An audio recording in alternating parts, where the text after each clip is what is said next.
우리 한번 인사 한번 하겠습니다. 잘 오셨습니다. 응답받고 돌아갑시다. 드디어 예배 시간에 히터도 끄고 온풍기도 이제 끄는 때가 되었습니다.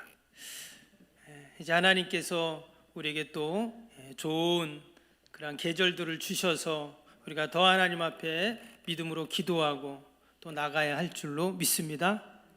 우리가 그동안 춥다고 좀 바쁘다고 게을렀던 우리의 믿음의 허리를 다시금 우리가 동이고 우리가 더욱더 하나님 앞에 우리가 나라 민족을 위해서 또 우리 연약한 이웃들 성도들을 위해서 우리가 함께 기도하는 여러분 저와 여러분이 되기를 축복합니다. 우리가 금요기도회를 통해서 계속 하나님의 뜻이라는 제목으로 함께 말씀을 보고 있습니다. 오늘 6번째 시간인데요, 빌립보서 4장 말씀에 나오는 기뻐하라라는 하나님의 뜻을 함께 살펴보고 기도하겠습니다. 우리가 지난번에 호세아서 말씀을 잠깐 보았습니다. 호세아서에서 하나님의 뜻은 뭐였냐면 너희가 나를 알라, 여호와를 심써 알라, 이런 말씀이 나왔어요. 여러분, 여호와를 안다라는 것은 좀 더 정확히 말하면 하나님의 뜻을 안다라는 그런 뜻이기도 합니다. 그러면 하나님의 뜻이 무엇인가? 성경 곳곳에 하나님의 뜻이 많이 기록이 되어 있죠. 우리가 잘 아는 데살로니가전서 5장 16절에서 18절 말씀 뭡니까? 항상 기뻐하라, 쉬지 말고 기도하라, 범사에 감사하라. 뭐라 그랬어요? 너희를 향하신 하나님의 뜻이다 그랬습니다. 여기에 보면 항상 기뻐하라 말씀이 있잖아요. 이게 하나님 뜻이라고 했어요. 근데 오늘 빌립보서 4장에도 뭐라 그랬습니까? 항상 4절에 보니까 기뻐하라. 내가 다시 말하노니 기뻐하라. 이렇게 지금 4절에 말씀을 하고 있습니다. 항상 기뻐하는 게 하나님의 뜻이라고 했는데 여러분, 항상 기뻐할 수 있습니까? 아마 아멘이라고 선뜻 대답하지 못할 수 있습니다. 저는 항상 기뻐합니다, 이런 분은 지금 하나님 뜻대로 잘 살고 계신 거예요. 그러나 대부분은 우리가 항상 기뻐하기가 사실 어렵죠. 아니, 이것은 불가능할 수도 있습니다. 기쁜 일도 있지만 우리가 기쁘지 않은 일이 훨씬 많기 때문입니다. 때문에 우리가 항상 기뻐할 수 있다는 말은 내가 경험하는 모든 삶의 일들 속에서 내 힘으로 기뻐하는 게 아니라 하나님이 주신 힘으로 기뻐하라 하는 의미가 이 안에 담겨 있는 것이죠. 왜? 내 힘으로는 항상 기뻐할 수가 없으니까. 그러면 우리가 어떻게 기쁘지 않을 때도 여러분 기뻐할 수 있을까요? 억지로라도 기뻐할 수 있고 거짓으로 기뻐할 수도 있겠죠. 그러나 지금 항상 기뻐하는 것이 지금 하나님의 뜻이라고 그렇게 지금 말씀을 하고 있습니다. 그런데 오늘 4절 말씀을 다시 한번 보면 우리가 항상 기뻐할 수 있는 비결 방법이 나와 있어요. 그게 뭘까요? 주 안에서 항상 기뻐하라. 아까 데살로니가전서 말씀도 잠깐 보았죠. 거기도 뭐라 그랬어요?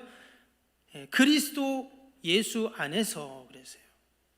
우리가 주님 안에 있을 때 주님의 기쁨이 근원이 되시기 때문에 항상 기뻐할 수 있다는 말입니다.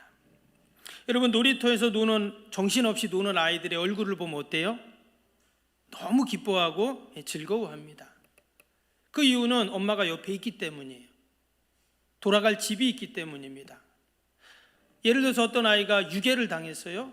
근데 놀이터에 갖다 놨다고 그 아이가 기뻐할까요? 그렇지 않을 겁니다. 아니면 집을 나와 방황하는 아이가 놀이터에 있다고 과연 기뻐할 수 있을까? 그럴 수 없죠. 이 성경에서 말하는 이 기뻐하다라는 단어는 카이로라는 단어인데요, 헬라어로 카라라는 단어가 기쁨입니다. 우리 여자 아이돌 그룹 중에 카라라고 있죠? 그 기쁨이라는 뜻이에요. 근데 그 기쁨은 순간적인 찰나적인 기쁨이 아닙니다. 은은한 기쁨, 또 잔잔한 기쁨, 즐거움을 말합니다. 그래서 초대교회 때는 서로 이제 믿는 사람들이 만나면 우리가 샬롬 이렇게 인사하는 게 나오잖아요. 근데 이 카라라는 말로 서로 안부를 묻고 또 인사를 했다고 해요. 그러니까 만나면 카라 이렇게 인사를 했다는 거예요. 그래서 서로 안부를 묻고 서로 기뻐하고 즐거워하는, 만족하는 그런 상태를 이야기하는 것입니다. 마치 아기가 엄마 품에 있으면 어때요? 그냥 즐겁고 기쁘고 만족하는 것처럼 우리가 주 안에 있을 때 항상 기뻐하라는 말이 바로 이 말입니다. 그냥 내가 주님 안에 있으면 하나님이 주시는, 주님이 주시는 그 기쁨을 누리면서 살라, 이런 말이에요. 무엇을 하나님이 나에게 주셨기 때문에 기뻐하는 것이 아니라, 또 안 주시면 안 기쁜 것이 아니라 그냥 주님 안에 우리가 늘 안에 있으면서 기뻐하는 모습을, 이것이 바로 하나님의 뜻이라는 거예요. 여러분, 주님 안에서라는 말은 또 다른 말로 하면 주님 밖에서라는 말도 있겠죠. 주님 밖은 뭘까요? 주님 밖은 세상 안에서죠. 여러분, 세상 안에 있을 때는 우리는 늘 염려가 끊이지 않습니다. 먹고 사는 문제, 자녀, 또 돈, 또 건강, 늘 우리는 그런 걱정과 염려 가운데 살게 됩니다. 근데 세상 사람들이 그 걱정에서 벗어날 방법을 찾죠.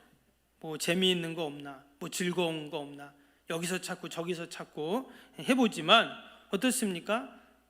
완전한 만족, 기쁨을 누릴 수가 없어요. 왜냐? 아무리 채우고 또 채워도 채워지지 않기 때문이죠.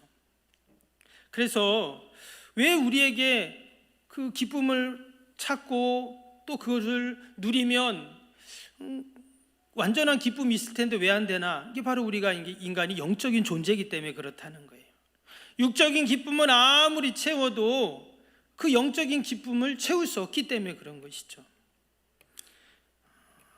그래서 C.S. 루이스라는 유명한 기독교 변증가가 있는데 그분이 이런 말을 했어요. 만일 내 안에 이 세상의 어떤 것으로도 만족할 수 없는 갈망이 존재한다면 그것은 내가 또 다른 세상을 위해 창조되었다는 것을 나타내는 가장 확실한 설명이다.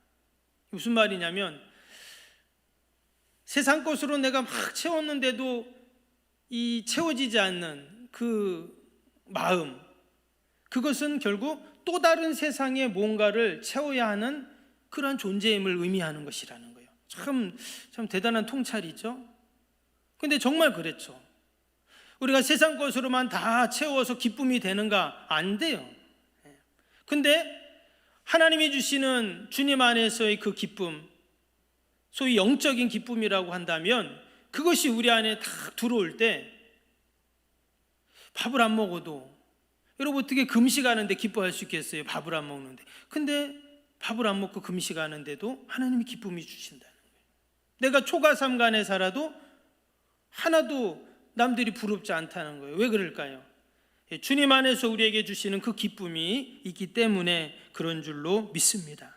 기쁨의 원천이신 그 주님과 내가 함께할 때 참된 기쁨이 우리에게 있는 것이죠. 어거스틴은 자신의 고백록에서 이렇게 말했어요. 주님, 제가 당신 안에서 안식을 발견할 때까지 제 마음에는 안식을 누리지 못합니다. 그것을 우리가 이렇게 표현할 수도 있어요. 주님, 제가 당신 안에서 기쁨을 누릴 때까지 제 마음에는 참된 기쁨을 누리지 못합니다. 여러분, 항상 기뻐하는 것이 지금 하나님의 뜻이라고 분명히 말씀해 주셨습니다. 우리가 항상 기뻐할 수 없지만 주님 안에 있을 때 항상 기뻐할 수 있는 그 은혜들이 우리에게 주어집니다. 내가 주님 안에 24시간 있다면 나는 24시간 기뻐할 수 있다는 말이에요. 근데 내가 한두 시간만 주님 안에 있다, 그럼 한두 시간만 기뻐할 수 있는 것이죠. 근데 하나님의 뜻은 주님 안에서 항상 기뻐하는 것이다, 이렇게 지금 말씀하셨기에 여러분, 우리가 늘 주님 안에 거하는 저와 여러분이 되시기를 축복합니다. 여러분, 지금도 마라톤 풀코스를 뛴다고 기사가 나와 있더라고요. 제가 자료를 찾다가 예전에 나왔던 이 세상에 이런 일이 영상을 이렇게 봤는데, 이분이 어떻게 이렇게 마라톤을 뛰게 됐는가? 여러분, 1년이 365일인데 105회를 풀코스를 뛰었으면 3일에 한 번씩 뛴 거잖아요.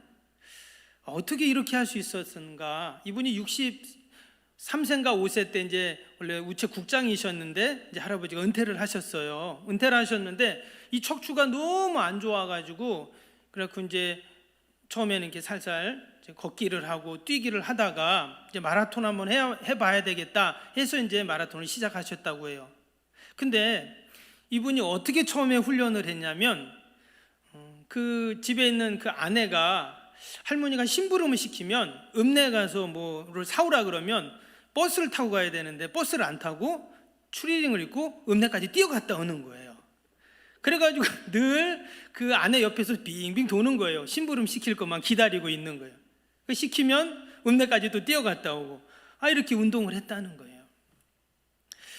그래서 이 할아버지 생각 속에는 뭐가 있냐, 늘 마라톤이 있는 거예요. 뛰는 게 있어요. 그러니까 이런 엄청난 일들을 이루었겠죠. 여러분, 우리 그리스도인들, 믿음의 성도들은 여러분 늘 무엇을 생각해야 될까요? 우리가 주님을 생각해야죠. 우리가 주님 안에 있다는 말은 다른 말이 아닙니다. 내가 늘 주님을 생각하는 거예요. 공부할 때도, 직장에서도, 사람을 만날 때도, 또 예배를 드릴 때도, 또 뭐 길을 갈 때도 늘 우리가 무엇을 생각하냐? 주님을 생각하는 게 주님 안에 있는 겁니다. 그러면 주님 안에 있을 때 어떻게 해요? 항상 기뻐할 수 있다. 지금 이렇게 말씀하셨어요. 이 할아버지가 어떻게 기네스북에까지 오르는 이런 어마어마한 업적을 남기고, 여러분 300번 풀코스를 뛰었다 가능합니까? 근데 늘 그 마라톤만 생각하시는 거예요. 지금 86세인데도 건강하시더라고요. 나와서 인터뷰하는 거 봤더니. 여러분, 우리 안에 주체할 수 없는 기쁨, 그것은 내 안에서 나오는 기쁨이 아니죠. 항상 기뻐할 수 있는 능력, 내 안에서 나오는 것이 아닙니다. 내가 주님 안에 있을 때 기쁨의 근원이신 그 주님이 나와 함께 하시기 때문에 우리가 항상 기뻐할 수 있는 줄로 믿습니다. 고난받으신 주님, 능력의 주님, 또 늘 우리를 도와주시는 그 주님, 우리에게 지혜와 용기와 또 우리에게 모든 좋은 것들을 주시는 그 주님과 우리가 함께할 때 우리가 기뻐할 수 있는 줄로 믿습니다. 혹시나 우울한 일, 또 마음이 힘든 일, 또 괴로운 일 우리에게 있을 수 있습니다. 그러나 내가 주님 안에만 있다면, 주님만 늘 생각한다면 우리는 능히 항상 기뻐하는 주님의 뜻을 이룰 줄로 믿습니다.